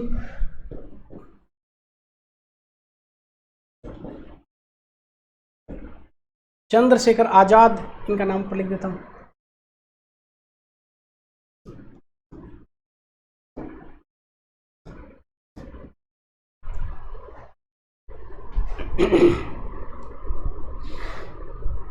सुखदेव जुड़े थे, राजगुरु भी इनसे जुड़े हुए थे, सुखदेव।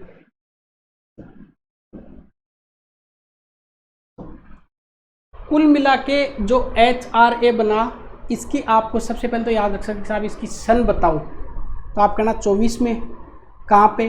कानपुर में। किस किसने बनाया? सचिंद्र सान्याल और योगेश चटर्जी, जो महान क्रांतिकारी थे। इस संगठन की अनेक ब्रांच, मद्रास में इसकी ब्रांच, पंजाब में ब्रांच, बंगाल में ब्रांच, लाहौर में ब्रांच, दिल्ली में ब्रांच, उत्तर प्रदेश में ब्रांच, बिहार में ब्रांच। इसका मतलब ये लगभग पूरे इंडिया को कवर कर रहे थे क्रांतिकारी गतिविधियां। इन्होंने बनाया हिंदुस्तान रिपब्लिक एसोसिएशन। इसका नाम क्या है? एचआरए। ये एचआरए के नाम से जानी जाती है, एचआरए। एचआरए के अनेक ब्रांच लिख लेंगे आप, दिल्ली लिख लेंगे, यूपी लिख लेंगे, लखनऊ लिख लेंगे, पंजाब, लाहौर, बहुत सारी ब्रांचेज इसकी बनी। इसका प्रमुख ऑब्जेक्टिव, उद्देश्य क्या था? देखिए पहला उद्देश्य था आपसे कि क्रांतिकारी जो गतिविधियां, इसके माध्यम से समाजवादी संघीय गणतंत्र, यह परीक्षा में पूछ सकता है। इस एचआरए के उद्देश्य आपको ध्यान में रखने हैं कि एचआरए जो संगठन बना, इस एचआरए के उद्देश्य क्या थे। नंबर 1 सबसे बड़ा उद्देश्य और सबसे इंपॉर्टेंट, चाहे इसकी स्टार लगा सकते हैं, स्टार लगा रहे हैं, ठीक। तो आप इसका उद्देश्य ध्यान रखेंगे कि क्रांतिकारी गतिविधियों के माध्यम से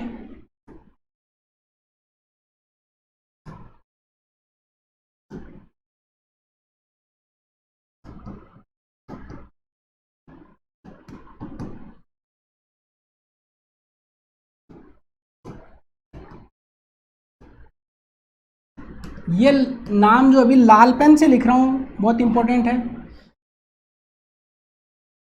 समाजवादी संघीय गणतंत्र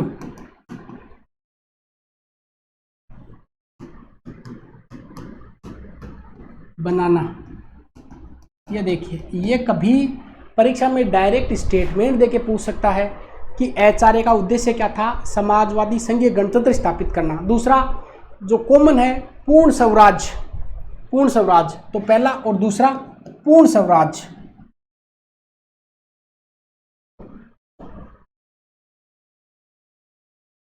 तीसरा था डायरेक्ट एक्शन, प्रत्यक्ष कार्यवाही।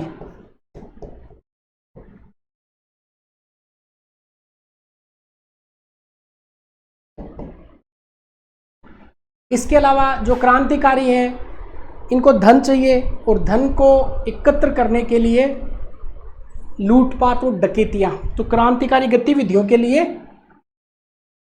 धन एकत्र करना, धन एकत्र कहां से होगा?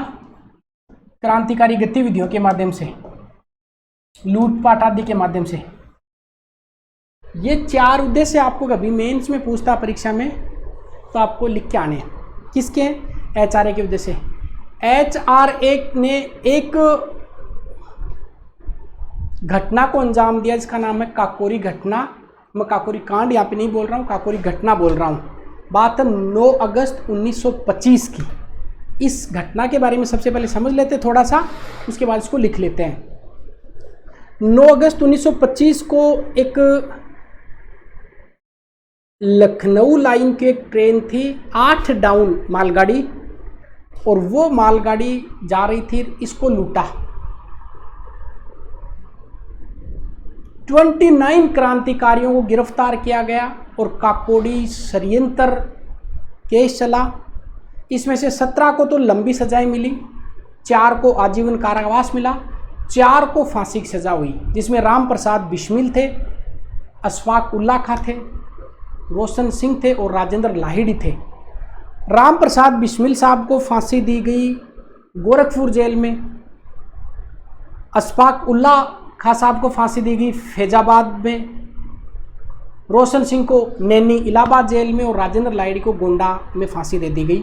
चारों क्रांतिकारियों को फांसी की सजा हुई। किस केस में? काकोरी डकैती में, काकोरी ट्रेन लूटपाट में। ये क्वेश्चन आपसे पूछा जा सकता है पहले इस तरीके से कि काकोरी घटना कब की है, तो 9 अगस्त 1925 की। कौन सी ट्रेन थी? सहारनपुर लखनऊ 8 डाउन ट्रेन का नाम था। काकोरी स्टेशन है, वहाँ पे इस ट्रेन को लूटा गया और 29 क्रांतिकारियों पर को गिरफ्तार कर लिया गया। उसमें से 17 को आपको पता है लंबी सजा हुई जेल की, 4 को आजीवन कारावास और 4 को फांसी की सजा। इसको लिख लेते हैं इस घटना को कि HRA की प्रमुख कौन सी गतिविधि थी। ये अपने देखो शुरू में लिखा है कि HRA की गतिविधि थी काकोरी घटना।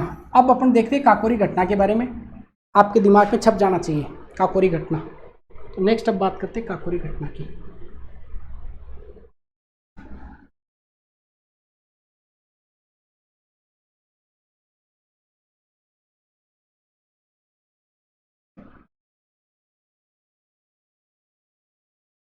सबसे पहले तो ये समझ में आ गया कि ये घटना है जो काकोरी, ये HRA की थी। HRA की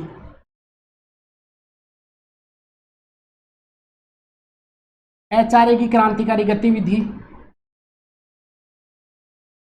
ट्रेन का नाम क्या था? घटना कब की है? 9 अगस्त 1925। ट्रेन का नाम क्या था? लखनऊ सहारनपुर।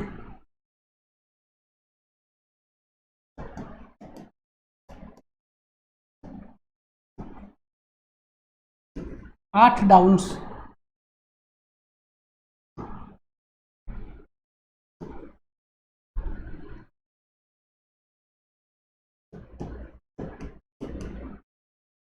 कहां पे लूटा गया? काकोरी स्टेशन पर।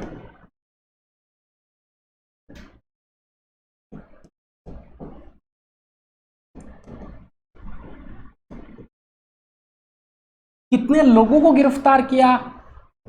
29 को।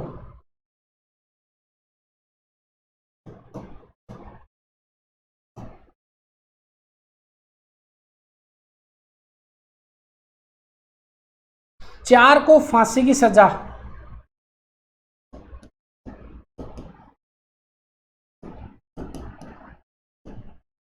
ये फांसी की सजा किस किस को दी गई, इनके नाम आप याद रखने।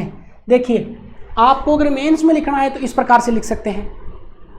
काकोरी घटना HRA 9 अगस्त लखनऊ सहारनपुर 8 डाउन काकोरी स्टेशन पर लूट लिया गया, 29 लोगों को गिरफ्तार किया, 4 को सजा फांसी की सजा दी गई। इसमें पहला नाम याद रखें राम प्रसाद बिस्मिल, तो नंबर 1।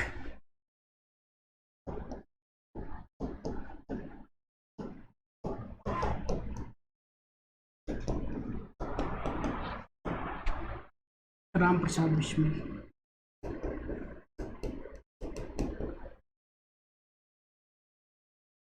कहां पे इनको फांसी हुई? गोरखपुर जेल में। एक बार ये क्वेश्चन मैच करवाने वाला दिया था, अशफाक उल्ला खां, इनका नाम ठीक से लिख देते हैं।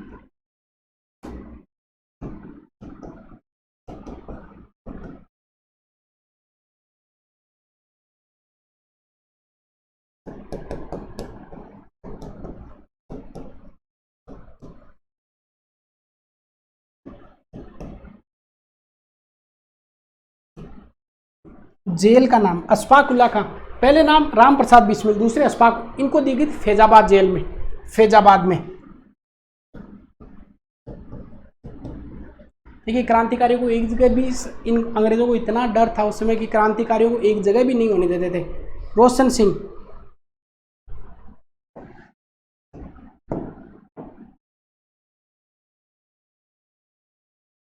रोशन सिंह,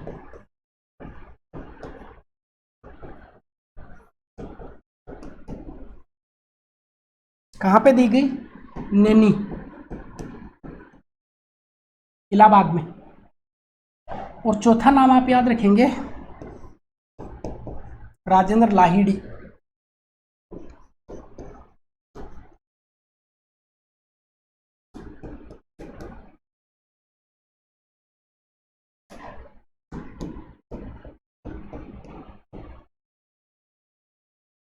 गोंडा में। ये आपको याद रखने हैं। तो ये क्रांतिकारी गतिविधियां हुई किसकी? एचआरए की। अब दूसरा जो संगठन बनता है 1928 में, इसके 4 साल बाद में, उसका नाम है हिंदुस्तान सोशलिस्ट रिपब्लिकन एसोसिएशन। ये बना 1928 में और इसकी जो स्थापना की गई वो की गई 10 सितंबर 1928 को। और कहाँ पे की गई? दिल्ली के फिरोजशाह कोटला मैदान में। इसके संस्थापक थे Chandrashekhar Azad.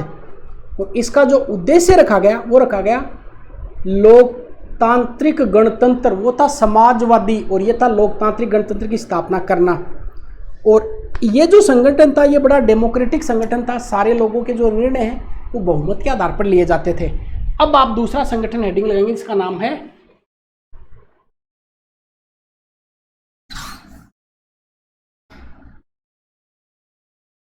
HSRA। Full form लिखेंगे हिंदुस्तान सोशलिस्ट रिपब्लिक एसोसिएशन। स्थापना कहाँ पे की गई? कब की गई? 1928 में। कहाँ पे की गई? दिल्ली, दिल्ली के फिरोजशाह कोटला मैदान में।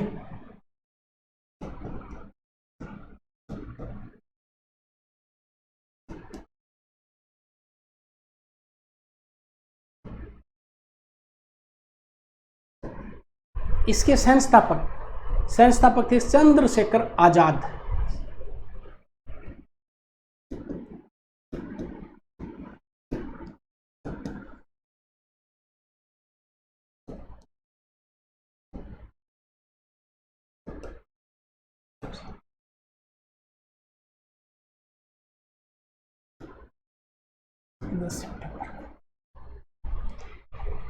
इस HSRA के उद्देश्य क्या थे?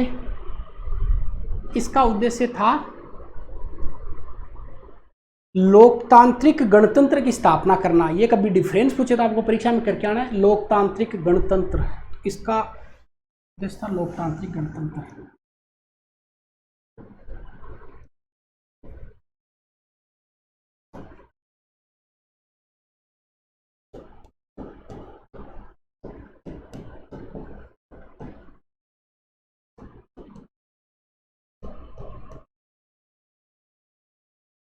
ये इसका उद्देश्य हो गया। अब इस संगठन द्वारा बहुत सारी क्रांतिकारी गतिविधियों को जन्म दिया, मतलब अंजाम दिया गया। इसमें पहली गतिविधि है सैंडर्स की हत्या। अब सैंडर्स की हत्या वैसे तो आपको तब समझ में आती है जब साइमन कमीशन पढ़ लेते, पर अभी केवल आप इतना याद रख लीजिए कि HSRA की जो पहली गतिविधि थी वो लाहौर के एक पुलिस अधीक्षक थे, इसका नाम था सैंडर्स, उसकी हत्या। और हत्या का कारण क्या था? 30 अक्टूबर 1929 की बात है, जब 1928 की बात है, जब साइमन कमीशन का विरोध किया जा रहा था। और उस समय लाला लाजपत राय जी को लाठियों से उनकी मारकर हत्या कर दी गई थी और उनको घायल कर दिया। तो सैंडर्स से बदला लेने के लिए HSRA ने उसकी हत्या कर दी। इसका रिजल्ट क्या निकला? रिजल्ट यह निकला कि 1928 में लाहौर के रेलवे स्टेशन पर भगत सिंह, चंद्रशेखर आज़ाद और राजगुरु, इन तीनों ने मिलकर, कौन कौन? भगत सिंह, चंद्रशेखर आज़ाद और राजगुरु, इन्होंने सैंडर्स की हत्या कर दी। तो इसका मतलब ये है कि HSRA की गतिविधियां अपन पढ़ने वाले कि HSRA की पहली गतिविधि है सैंडर्स की हत्या। तो अब लिख लेते हैं इसकी गतिविधियां, और पहली गतिविधि लिखेंगे अपन सैंडर्स की हत्या।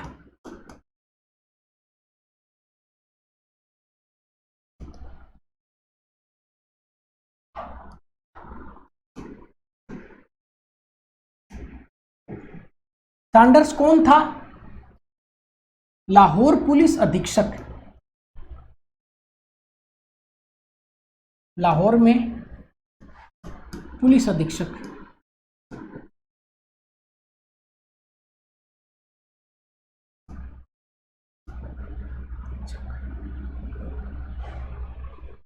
ठीक, क्यों करी हत्या?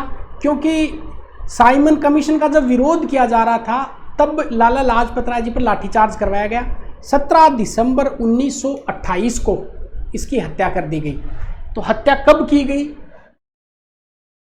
17 दिसंबर 1928 को। आप ये याद रखेंगे, सब 17 दिसंबर 1928 को सैंडर्स की हत्या कर दी गई। किसके द्वारा हत्या की गई? आप याद रखेंगे, भगत सिंह, चंद्रशेखर आजाद और राजगुरु। तो याद रखेंगे भगत सिंह,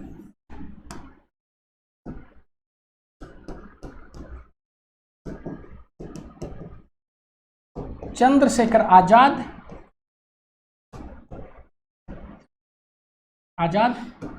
और राजगुरु। इन्होंने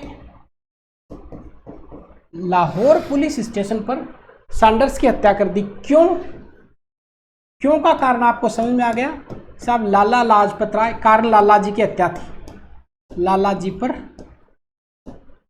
लाठीचार्ज।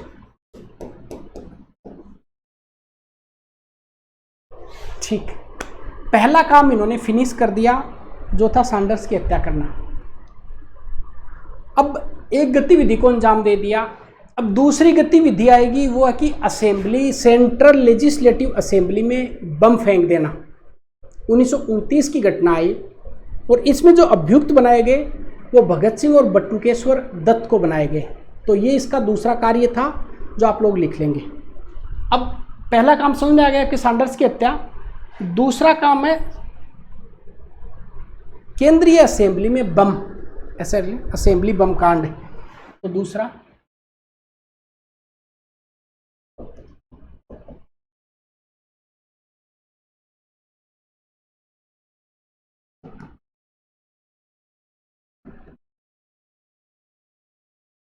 तो दूसरी गतिविधि को अंजाम दिया केंद्रीय असेंबली बम कांड में 8 अप्रैल 1929 की घटना आई। तो सबसे पहले आप याद रखिए इस घटना, 8 अप्रैल 1929 की घटना है। किसने? इसमें पहले व्यक्ति का नाम आप याद रखेंगे, महान क्रांतिकारी भगत सिंह, और दूसरे नाम है बटुकेश्वर दत्त। भगत सिंह और दूसरा आदमी बटुकेश्वर दत्त।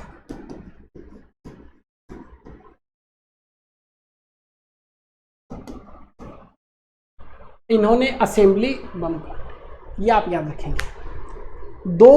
उस समय दो बिलों पर चर्चा हो रही थी। एक बिल था सार्वजनिक सुरक्षा विधेयक और एक व्यापार विवाद विधेयक।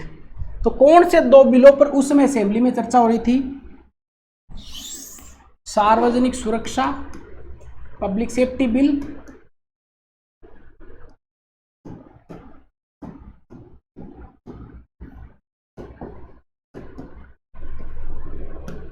और एक ट्रेड बिल, व्यापार बिल।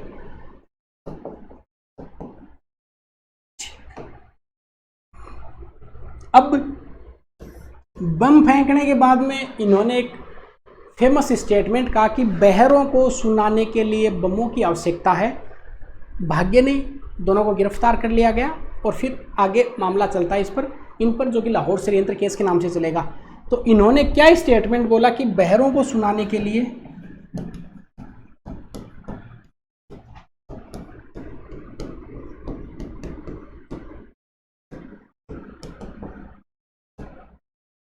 धमाकों की आवश्यकता है।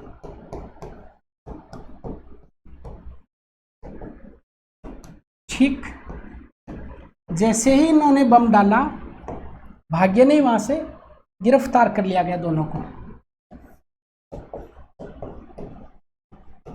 डेट याद रखेंगे और HSRA की गतिविधि याद रखेंगे। HSRA की पहली गतिविधि क्या थी? सैंडर्स की हत्या और दूसरी असेंबली बम कांड। अब जो जितने सारे अभियुक्त पकड़े गए थे, इसमें भगत सिंह, बटुकेश्वर दत्त की गिरफ्तारी हुई और HSR के और जो क्रांतिकारी थे उन सबको गिरफ्तार कर लिया और इन पर एक कॉमन मुकदमा चलाया जिसका नाम रखा लाहौर षड्यंत्र मुकदमा। इसका मतलब इन सबको गिरफ्तार करके और भी HSRA के जो जुड़े हुए थे जो क्रांतिकारी, इन सबको गिरफ्तार करके एक कॉमन नाम मुकदमा चलाया, इसका नाम था लाहौर षड्यंत्र मुकदमा 1929। अब तीसरा नाम याद रखेंगे, लाहौर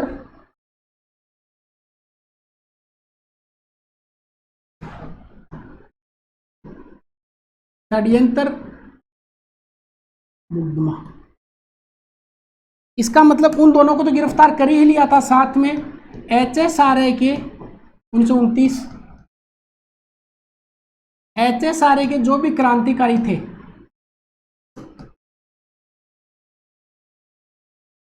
इन क्रांतिकारियों को गिरफ्तार किया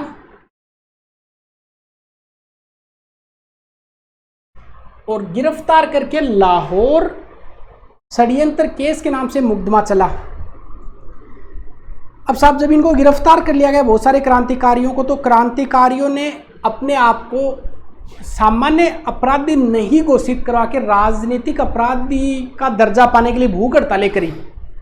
और इस भूख हड़ताल में आप एक फेमस नाम सुनते हैं, जतिन दास, जो कि 64 दिन तक लगातार भूख हड़ताल करते हैं। उनकी डेथ हो जाती है।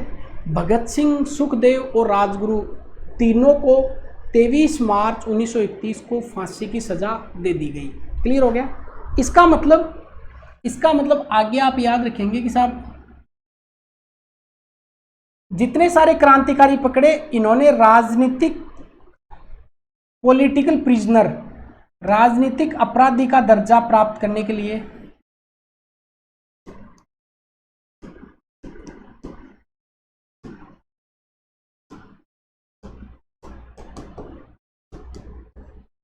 भूख हड़ताल करी।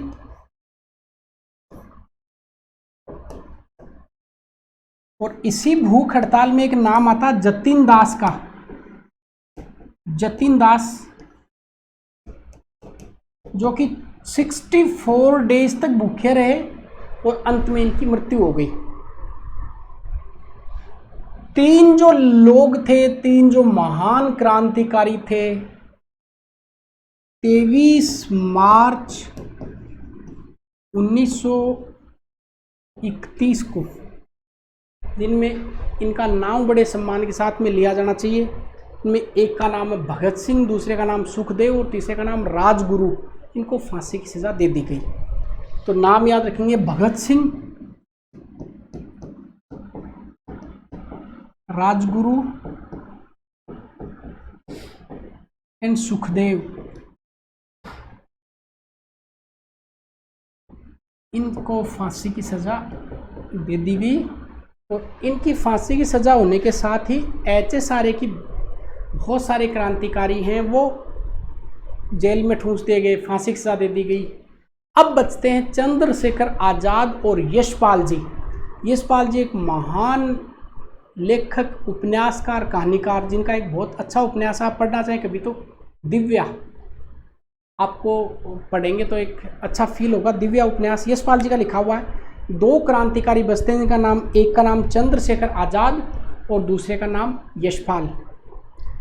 इनके दिमाग में ये था कि यार कैसे भी करके ये वाइसराय इरविन है, इसको ट्रेन सहित अब उड़ाना है।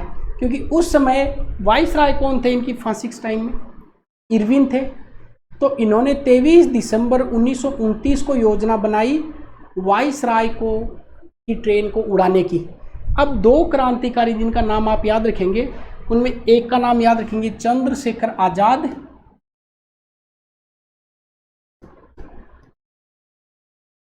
एंड यशपाल जी।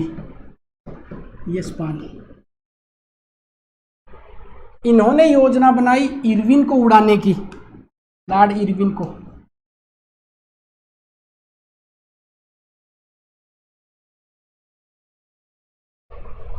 बात है 23 दिसंबर 1929 की, 23 दिसंबर 1929 की। लॉर्ड इरविन बच गया और इनका ये कार्य असफल हो गया।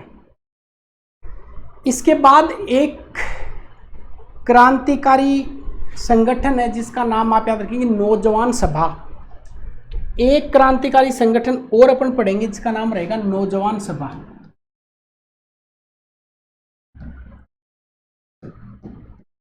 बस आप इतना याद रखें कि नौजवान सभा का संबंध पंजाब से था और 1926 में इसकी स्थापना हुई। यशपाल भगत सिंह और छबिल दास ने इसकी स्थापना करी। कहाँ पे? पंजाब में। इन्होंने स्थापना की भगत सिंह, यशपाल